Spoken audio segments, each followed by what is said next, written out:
Este programa es patrocinado por Guía Logística, una red de especialistas a su disposición.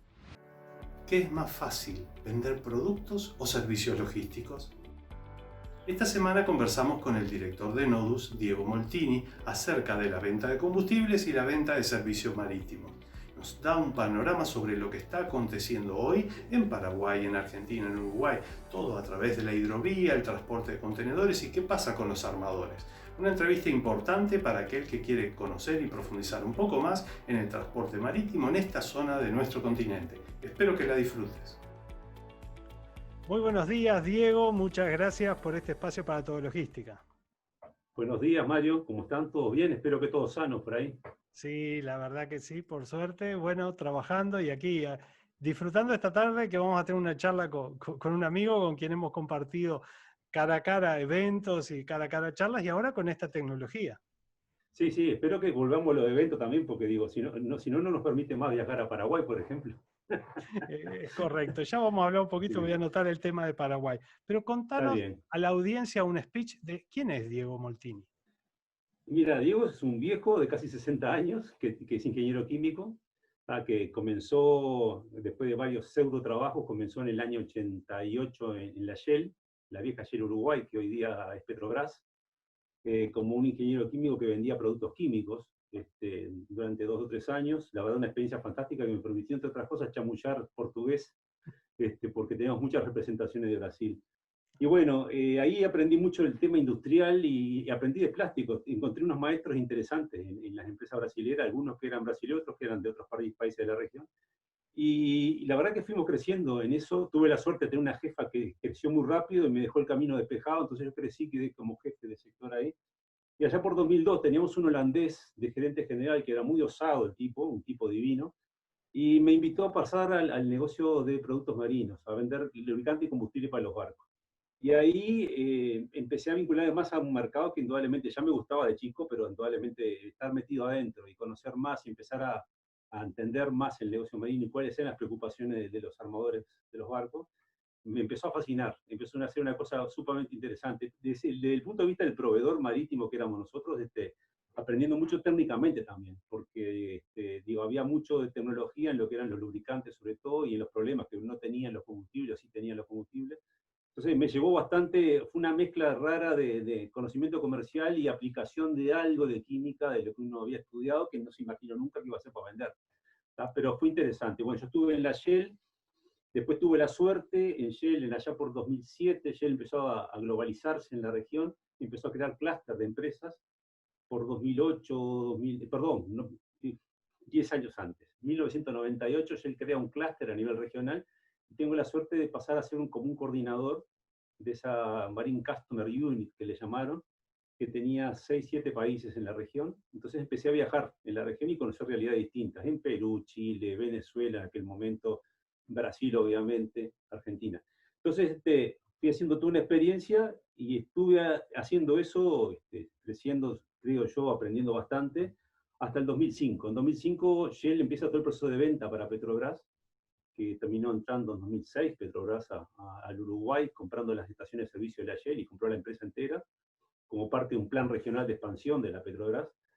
Y yo ahí me invitó Jorge Fernández Bobeta de Christophersen, me invitó a participar en Christophersen. En aquel momento para desarrollar combustibles en la parte más técnica, comercial, y como proyectos nuevos. Y empezamos a meternos en cosas también que eran totalmente nuevas, siempre con la suerte de poder seguir aprendiendo en el trabajo.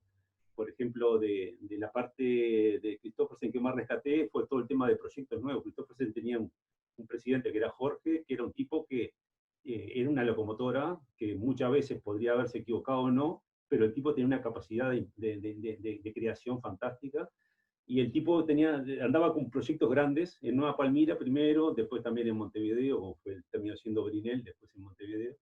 Una cosa bastante rica de aprender. Así estuve hasta el 2011, donde me llama un día Gonzalo Tapia desde el Grupo Yani en aquel momento y me hace un ofrecimiento para invitarme a participar ahí. Obviamente una cosa que Gonzalo la manejó bastante bien, porque entre otras cosas, Christopher Sinjandi eran socios también en algunas empresas del litoral. Y me vine a Yandy en aquel momento a una cosa totalmente nueva para mí, que era el tema de las agencias marítimas, a dirigir las agencias marítimas. Agencias marítimas que eran algunas de contenedores, agencias liner de representaciones que teníamos en aquel momento, y de la parte de los barcos Trump. Entonces ahí seguí hasta ahora, donde estamos encarando un nuevo cambio dentro del grupo, donde yo este mes estoy migrando, si bien mantengo el ser director de algunas de esas agencias, estoy migrando a un cargo de CEO de las compañías de navegación que tenemos en el litoral, que es bastante interesante. Entonces, la verdad no me puedo quejar. Es una carrera donde, más allá de todo, fue divertido.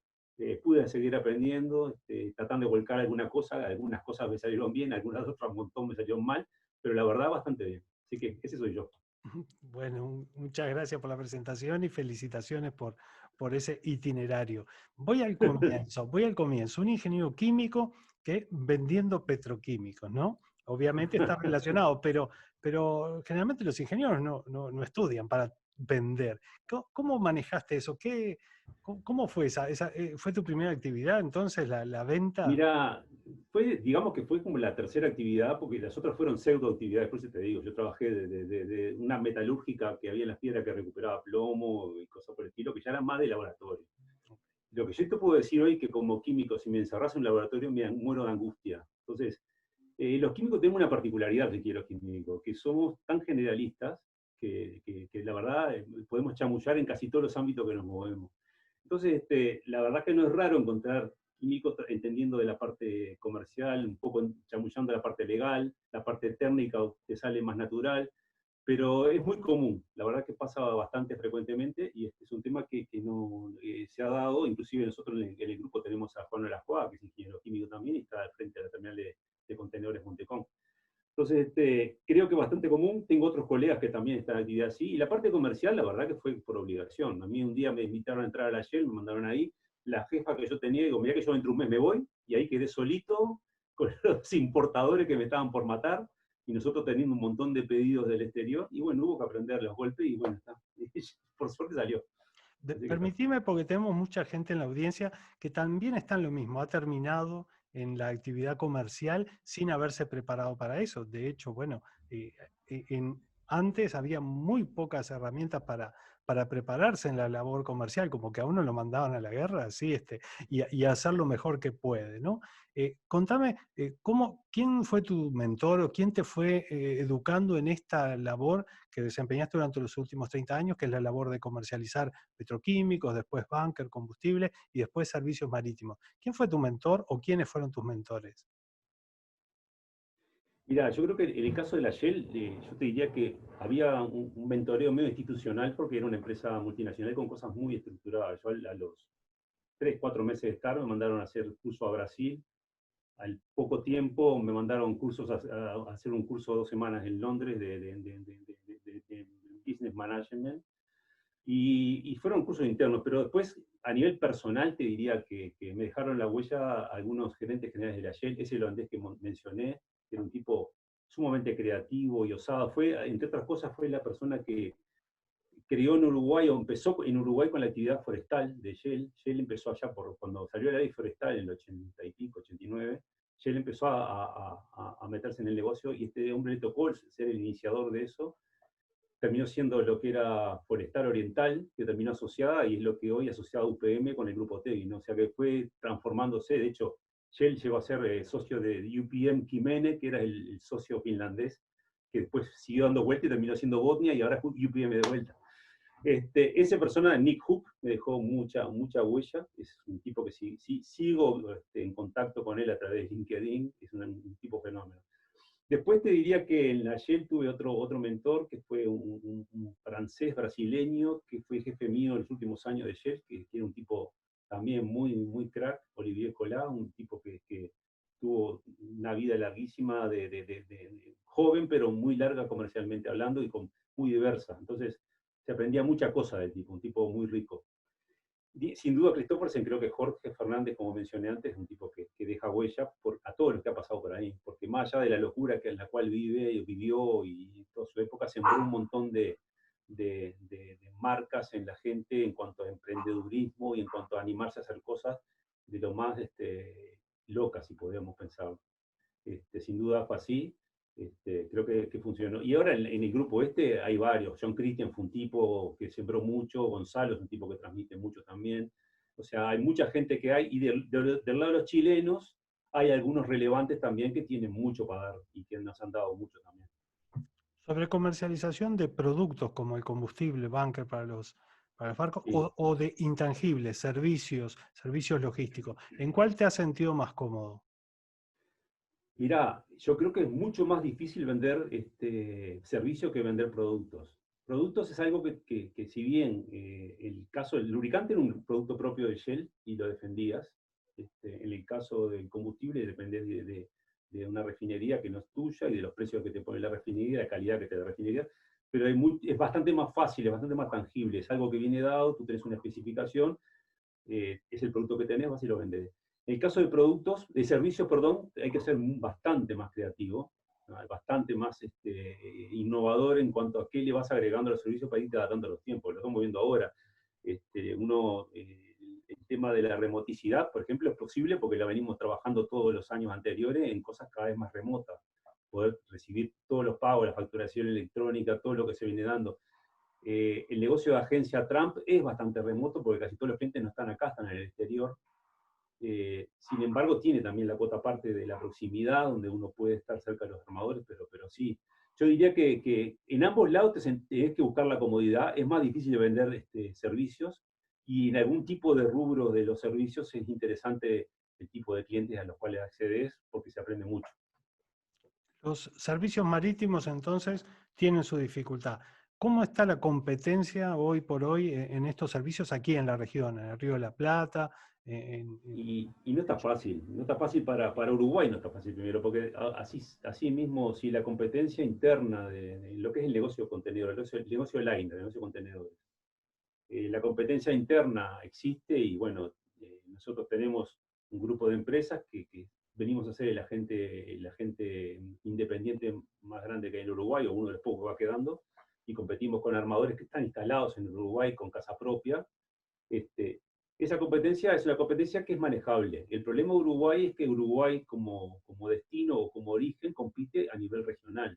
Entonces, los armadores hoy están bajo una presión económica muy fuerte, y tienen un barco que viene imaginemos, de Asia, que es el lugar o el destino principal de la exportación uruguaya, o de casi todas las importaciones. Y ese barco toca Brasil, toca Argentina, toca Uruguay y descarga para Paraguay. Entonces, el armador elige cuáles son las cargas que le dejan un margen mejor. Y Uruguay no se caracteriza por ser eso, entonces el esfuerzo por vender desde Uruguay es bastante complejo, porque tenés que agregar otro tipo de valor o ver cómo te vas más adentro en la cadena de logística o comercial para poder incorporar más valor y que te respeten un poco más en el espacio que tenés de los barcos, porque los barcos son finitos, ¿no? Tienen un barco con una capacidad determinada, y los tipos prefieren venderlo donde mejor se vende, indudablemente. Si Brasil paga flete y está sobrevendido en Brasil, hay que estar rapiñando espacios en Uruguay para poder cargar en Uruguay. Eso es más o menos el día a día nuestro desde siempre, ¿no? Y darnos también el pantallazo con los ojos desde Paraguay, que también tus empresas tienen su parte allí. Desde Paraguay. Mira, Paraguay tiene cosas que yo te diría que son ventajas y cosas que son desventajas. La ventaja clara que tiene Paraguay, que es, digamos, tiene mucho más por hacerse, es como más virgen Paraguay, y más sensible a la entrega de servicios. Si querés, valora más los servicios. Eso básicamente porque es un país que se está lanzando, está creciendo mucho, ¿no? Ahora. Hay menos actores que en Uruguay, y está menos, si se quiere, prostituido que el mercado uruguayo en cuanto a tarifas. La contra que tiene Paraguay es que tiene una logística súper compleja. Paraguay tiene momentos, por ejemplo, como acá está pasando ahora, de problemas de calados en el río, donde queda prácticamente detenida la carga, y se atrasa semana, y todos esos son costos que alguien los paga. Si no los paga el armador fluvial, los paga el exportador, y si no lo paga el exportador, a la larga lo paga el exportador siempre, y lo paga la mercadería. Y lo mismo en la importación.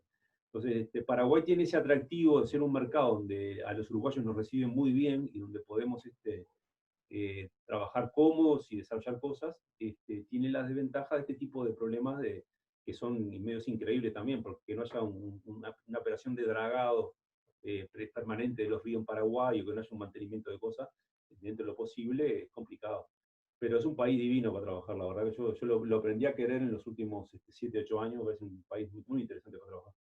Cuando hablas de que Paraguay está menos prostituido que aquí con el tema de las tarifas, explícanos un poquito más cómo se llegó a esto de esta prostitución en el tema de las tarifas y entender bien ese concepto que debe ser muy natural para ti y tus colegas, pero para los demás de la cadena, para entenderlo exactamente. ¿Cómo se llegó a eso? Mira, a ver, capaz que la palabra prostitución es media grosera, ¿no? Y no sé, digo, con la disculpa a los clientes exportadores y a los clientes importadores. Pero me parece que en Uruguay, siendo un volumen relativamente chico, hay muchos actores en el negocio y tendemos no mantenemos una relación de fidelidad. Entonces, por poco dinero, siempre aparece alguien que ofrece un poquito menos de dinero, hay un cambio de proveedor. Pasa muy frecuentemente eso.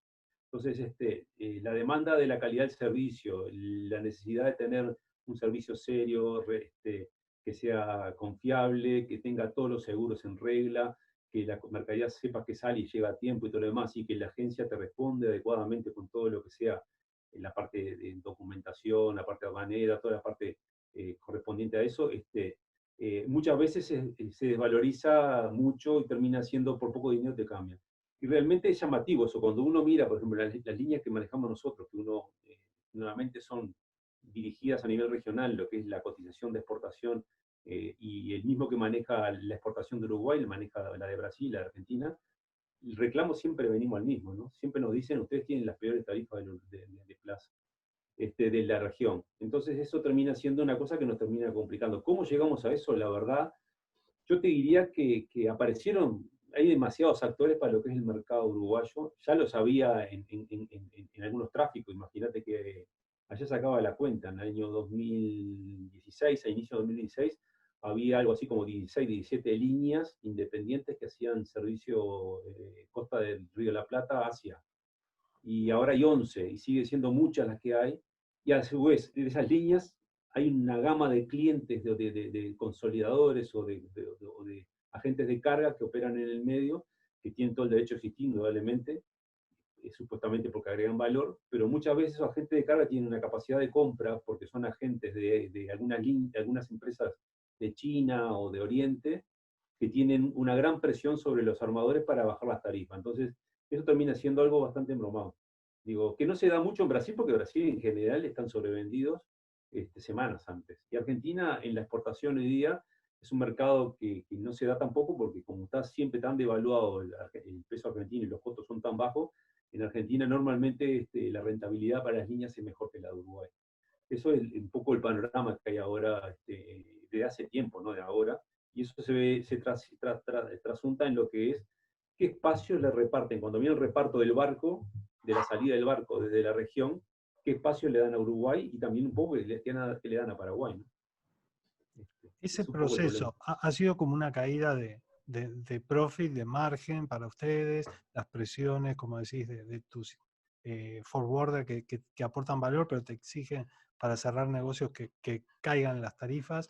¿Eso es un proceso que lo ves que va a continuar así? ¿Crees que va a pegar una curva de alguna manera con la concentración de las navieras? ¿Cómo lo ves mirando un poco al mediano o al largo plazo? Y yo creo que la presión va a seguir, Mario. Me parece que los armadores, los armadores, perdón, de alguna manera, los armadores están tendiendo cada vez más a ofrecer más commodity de carga y solo pocos se dan cuenta de que tienen que tratar de salir de la comoditización de la carga. Y la verdad que es difícil para nosotros en particular, que somos agente independiente y tenemos 3 representaciones en este momento con Evergreen, con CIMI, con HMM, que somos independientes y un tercero que no tiene nada que ver con el armador. Nosotros somos agente del armador, pero somos un contratista de ellos. Y ellos no lo ven como un integrado. Es muy difícil para ellos ver cómo competir cuando tienen al lado empresas como MSC o Maersk que tienen una casa propia en Uruguay, que ven un integrado. Es como decir, tengo un pantalón con 2 bolsillos, donde tengo el bolsillo local y el bolsillo internacional, y en el caso de las agencias independientes tengo solo el bolsillo internacional. Es un poco lo que nos pasa a nosotros, pero me parece que va a seguir esa presión porque es una tendencia que estamos tratando de revertir por el lado de agregar valor en serio y ver que se puede hacer más de vender un simple flete y competir contenedor a contenedor, de barco a barco, ¿no? Tenemos que buscar la forma de integrar servicios, que es un poco lo que un grupo como esto puede hacer, porque tiene depósito, tiene instalaciones portuarias, tiene logística terrestre, tiene un montón de cosas que se pueden agregar como valor. Conversando sobre el sector aeronáutico, hablaba hace una semana con el gerente general de Copa en Uruguay y nos decía cómo le ha impactado esta pandemia al sector aeronáutico terriblemente y cómo algunas aerolíneas tal vez no sobrevivan y ni que hablar hacia abajo en la cadena, lo que pueden ser las agencias de viaje, etcétera. En tu sector, en el sector marítimo, hemos visto en años anteriores que ya se venían quejando los armadores de pérdidas enormes, a veces cancelamientos en la fabricación de los barcos, vemos en Alphaliner. Contame, ¿cómo crees que esta pandemia le está pegando a tu sector en particular, el sector de los armadores, de las navieras? Y yo creo que, a ver, ya venía muy mal herido el sector, como bien decís tú, son pocas las navieras que dan números positivos a lo largo de los últimos años. Evidentemente, hay factores estratégicos que hacen que sigan trabajando, y hay también, de alguna manera, algunos factores geopolíticos, si se quiere, que digan que sigan trabajando, porque tenemos líneas de Oriente que son importantes y que sabemos que van a estar porque inclusive los gobiernos las apoyan fuerte. ¿Tá? El caso Costco, por ejemplo, de atrevido lo puedo decir. O como fue el caso de H&M con el gobierno coreano cuando se cayó Hanshin. El caso de Israel con SIM. SIM es casi es un patrimonio, si bien tiene una acción de oro en todo el componente accionario, es como un activo estratégico para el Estado israelí. Yo creo que las líneas las sufrieron mucho, y esto es un golpe más que se les pega, que por suerte tuvieron la suerte de poder, el combustible cayó también y eso les dio cierto respiro, pero siempre enseguida le vino la presión de bajar todos los fee extras que cobraban por el tema del combustible, la presión para ese fee, reducirlo a un nivel muy bajo, y las empresas haciendo fuerza para aguantarlo porque era una fuente de ingreso adicional. Creo que además le pegó el desfasaje de toda la crisis. Imagínate que nosotros en enero, febrero, crisis en China, los puertos todos bloqueados, cargan parada ya, todo un desastre. Cuando esa ola va pasando, esa ola empieza a invadir todo lo que es Europa y América del Sur. Entonces nosotros venimos como desfasados en todo eso. En lo que en su momento era un problema de que no salían cargas de allá ni se recibían cargas, a la altura de abril o mayo fueron cargas que no eran recibidas en Uruguay porque Uruguay ya estaba en la crisis y los comercios cerrados. Entonces el mercado consumidor, por ejemplo, de acá está complicado para consumir lo que se importa de Oriente. Por decir un ejemplo nada más. Pero creo que le han pegado duro, hay líneas que las han agarrado más fuerte que otras. Nosotros, por suerte, de las 3 representaciones tenemos buenas señales. Berlín particularmente ha dado señales que están sólidos, que estemos tranquilos, que ellos los agarró en un momento bueno, operacional, inclusive con planes de desarrollo, con barcos nuevos. Entonces todo eso creo que es un aliciente para seguir tratando de defenderle el dinero a ellos mismos acá, ¿no? Para mucha audiencia no deben saber que muchos de las navieras y los armadores y las agencias son finalmente empresas familiares. Yandy siempre fue una empresa familiar liderada por un protagonista de esta industria Sí. y hoy Yandy dejó de ser así para pasar a ser una empresa chilena. Contanos cómo fue ese cambio, ¿no? ¿Cómo lo viviste y cómo? Yo lo agarré empezado, porque yo entré en 2011 y el cambio original había sido alrededor de 2008, que fue cuando John Christian Yandy decidió asociarse con un grupo ya conocido, con el cual tenía mucha relación de antes, que era otro grupo familiar muy similar de Chile, que es la familia von Appen. En aquel momento los invitó, yo tenía una empresa casi gemela de lo que era Yandy en su momento, y se sumaron y yo creo que hicieron algo muy grande en Uruguay. Con una expansión fuerte que se ve mucho en lo que es la logística portuaria, en todo lo que es la parte portuaria, y crecimiento en varias áreas donde fuimos apoyándonos para seguir creciendo. diría que en esa evolución, obviamente fueron cambiando generaciones del grupo Honapen, como están cambiando las generaciones acá, de hecho. Y es un grupo, el grupo chileno es un grupo, a ver, lo que le era tener a John Christian cerca era que era el dueño al lado, por más que fuera socio 50%, como yo entré, era el dueño al lado y aparte un mentor muy fuerte en la interna de la empresa. Hoy día están más distantes, el estilo de los chilenos creo que encontró acá un ámbito positivo para trabajar, porque no en todos lados se sienten cómodos ellos. Yo creo que les ha costado más en mercados como Brasil, por ejemplo, o mismo Argentina, pero particularmente con Brasil.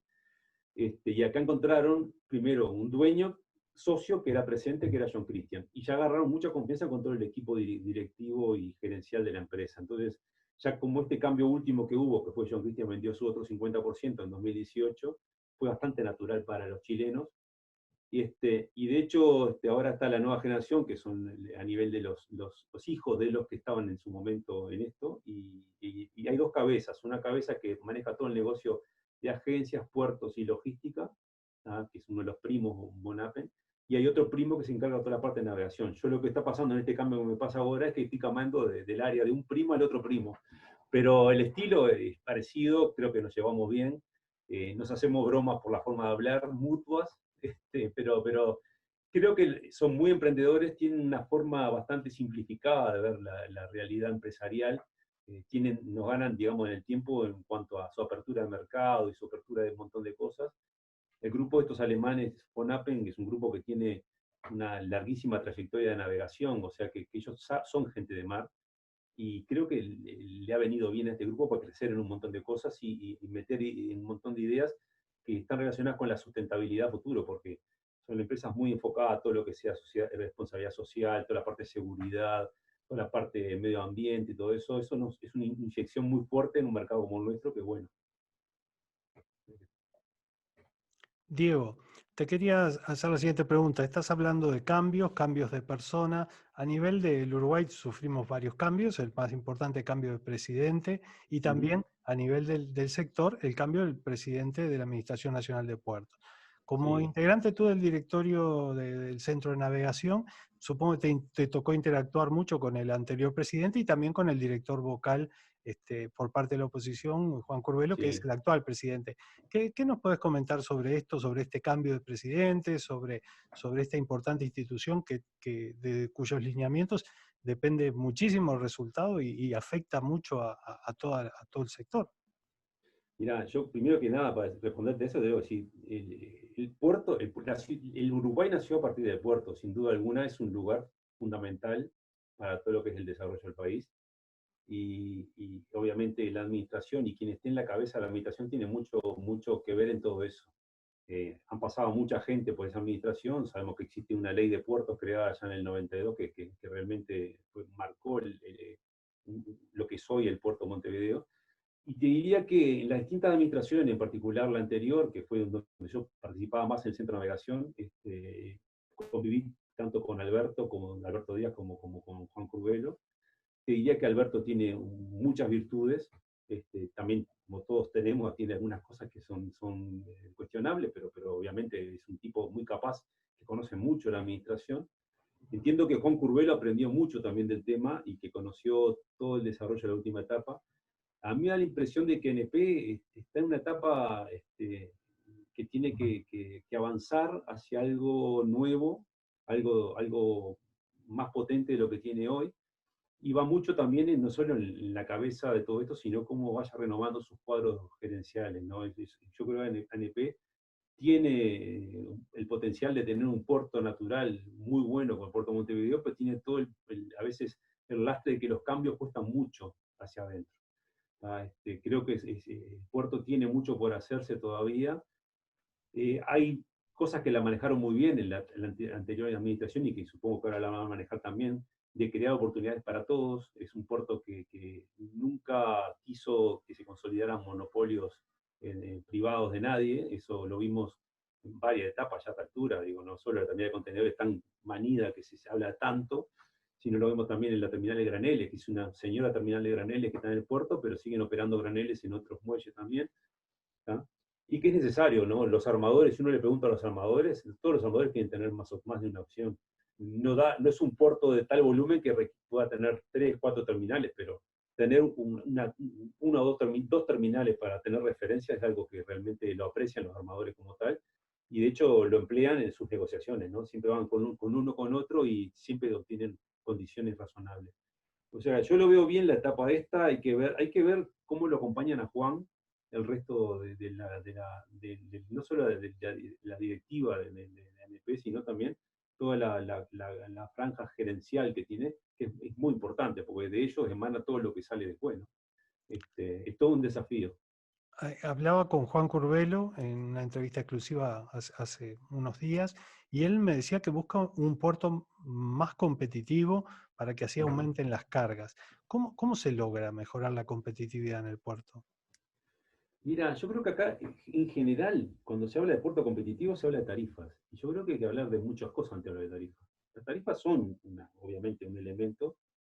Los exportadores lo sabe INALOC, lo saben todos eso. ¿No? Pero el puerto tiene algunas cosas que no deberían pasar. Por ejemplo, mantenimiento del puerto. No puede ser que haya muelles, de repente, que en determinado momento tenés que operar con un barco y resulta que no está debidamente dragado, rastrillado el fondo y tenés un problema calado. Nos ha pasado en el muelle C, nos ha pasado en varios otros muelles. Tema de obras, por ejemplo, el muelle C se inaugura, nunca se le dio al muelle C un uso noble como tendría que ser, es el mejor muelle que tiene el puerto. Terminamos subutilizando, bueno, ahora fue la estrella, el Greg Mortimer en el muelle C, lo cual un bárbaro por ellos, porque estaba todo despejado, pero se usó para madera, que era una cosa demasiado noble. En el momento que se usaron para cargar granos, supuestamente estaba en teoría a 12 metros, pero no llegaba a 11, 20. O sea, hay una serie de problemas. Después vienen los paraguayos. Los paraguayos son siempre el foco de que queremos traer a los paraguayos para acá. Vienen los paraguayos y le decimos, tienen que ir a fondear a un cementerio barco donde tienen toda la basura del mundo para enganchar, romper hélices, hacer un montón de problemas, que es ahí en toda la zona del antepuerto y toda la zona hacia la Teja. Digo, yo creo que hay que empezar por eso, decir, bueno, ¿cómo arreglo la infraestructura? ¿Cómo creo las condiciones físicas como para que sea un puerto atractivo?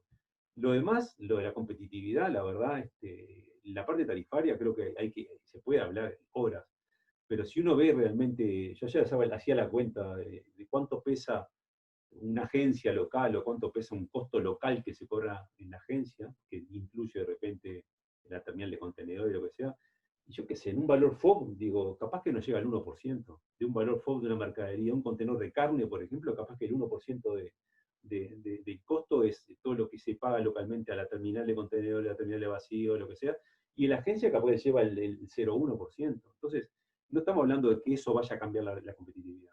La competitividad va por otro lado, va la eficiencia del puerto, que el barco entre y salga más rápido, que los barcos tengan donde fondear adecuadamente, que no tengan problema calado, los servicios, que no haya problema de migraciones, que no haya problema. Eso es la competitividad. Mirando a la distancia, hace tal vez un año tuvimos el problema con la carga paraguaya, que se perdió la carga, que hubo todo eso. Sí. ¿Cuál es tu mirada? ¿Nos puedes sintetizar cómo fue bien ese problema y a qué se debió para que no se vuelva a repetir? Mira, en realidad fue entre 2017 y 2018 la fuga de cargas para allá, para Argentina. Esto fue un momento de extrema congestión y yo lo llamé siempre la tormenta perfecta, porque acá se juntaron varias cosas. Se juntó una terminal con espacio físico bastante errático, como era Montecón en su momento, no con problemas de muelles, sino sobre todo problemas en tierra. Algunos problemas sindicales que fueron subsanados bastante bien. La existencia de una cosa que para mí es una situación rara en el mercado, no voy a decir que esté bien y que mal, pero digo, que haya una única empresa como es MSC, que tenga el 45-50% de un mercado como el paraguayo, eso hace que toda su carga de tránsito se concentre en un único lugar. Y eso congestiona sin duda. Sumado a todo eso, obviamente, la convivencia en determinados momentos con otras actividades del puerto, por ejemplo, en la etapa de crucero, tenés 100 barcos cruceros, que de repente tenés 2 y hasta 3 barcos operando que te están quitando espacio de muelle. Entonces, era toda una suma de cosas en aquel momento, fue cuando se empezó a exportar la madera por el muelle C, entonces venían los barcos, no tenían muelle para operar, cuando agarraban muelles la operación era lentísima, todo un problema que fue ocasionando toda una serie de quejas y reclamos. Me acuerdo que vino un diputado que hizo todo un reclamo de arriba de un fluvial y toda la historia. Y después pasó lo que pasa siempre. Argentina cada tanto se manda esa guiñada para la región y habilitó. Lo que pasa es que a Argentina ahora se le cayó toda la frontería porque tiene un montón de problemas propios, ¿no? Y los van a seguir teniendo porque Argentina es Argentina. Y realmente, si uno habla con los paraguayos, y con los paraguayos serios, nosotros representamos paraguayos, los tipos no quieren ir a Argentina. No les gusta ir a Argentina. Van a Argentina porque tienen más remedio. Porque sus líneas van a Argentina, lo que sea. Quien define a dónde van los contenedores de tránsito son las líneas, no son los fluviales. Los fluviales van a donde le digan que vayan. Es el camión que va a buscar la carga. Entonces ese es más o menos el tema. Pero Montevideo tuvo para ser parte del tema de infraestructura que decíamos. Hay cosas que se pueden arreglar fácil, pero no es solo el tema del dinero, el precio, no es solo eso. Bueno, la verdad, Diego, que nos diste un panorama muy completo sobre lo que pasa en el país, lo que pasa en la región. La verdad, te lo agradezco realmente. Me gustaría que dejaras algún mensaje a la audiencia sobre, bueno, para aquellos colegas, aquellos clientes, aquellos proveedores que estén escuchando esto, y te dejo para el mensaje final. Bueno, yo les diría que el comercio exterior uruguayo es motor de esta economía, como es el puerto, sin duda alguna, y estamos todos vinculados a eso, y que es posible agregar más valor si aunamos criterios para agregar valor, y en eso vamos todos. Van los clientes, vamos los proveedores, va la administración pública, van todos en el mismo barco. Y que todos salimos juntos, nos salimos, un poco lo del coronavirus, vamos todos juntos, nos vamos. No es solo el tema de mirar que el otro es el enemigo que me está cobrando de más o que me está perjudicando. Acá tenemos que mirar todo como un todo y ver qué es lo que nos sirve a todos para ir adelante. Básicamente eso. Diego, muchísimas gracias por tu tiempo, que tengas una buena jornada. De nada, Mario. Un gusto para ustedes, un placer. Hablamos por el momento.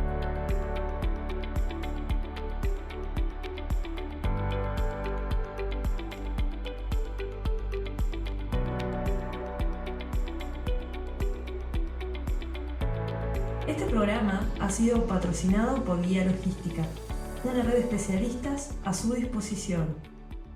Visite todologística.com. Si el episodio fue de su agrado, no olvide dejarnos sus comentarios.